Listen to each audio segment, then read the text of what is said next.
हाय, आजचा विषय आहे इंटरमिटंट फास्टिंग. इंटरमिटंट फास्टिंग म्हणजे काय?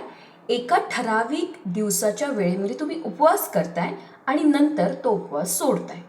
डन, कळालं. पण हा जो काही उपवासाचा काळ आहे, हा संध्याकाळी 7 ते दुसऱ्या दिवशीच्या सकाळपर्यंत काउंट केला जातो. मग काही लोक त्यांच्या त्यांच्या प्रवृत्तीनुसार 12 तासांचा, 14 तासांचा, 16 तासांचा हा उपवास धरतात. पण विसरतात काय? उपवास सोडायचा आहे. म्हणजे काय?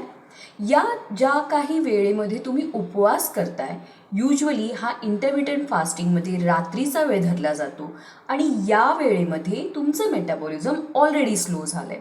सो तुमच्या बॉडीमध्ये डायजेशनची प्रोसेस स्लोच होत असल्यामुळे तुम्ही तो काळ फास्टिंगमध्ये घालवताय. पण होतं काय? कधी कधी मन ॲडजस्टमेंट करतं. तुम्ही कुठेतरी रात्री जेवायला जाताय किंवा कुणीतरी तुम्हाला जेवायला बोलवलेलं असतंय.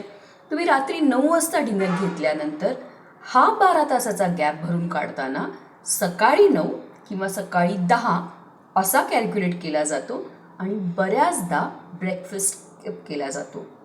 ही बरोबर पद्धत नाही. कुठलंही डाएट घेताना तुम्ही काय खावं आणि काय नाही खावं या पद्धतीबरोबरच ते डाएट कसं करावं हे समजून घेणंही तितकंच महत्त्वाचं आहे.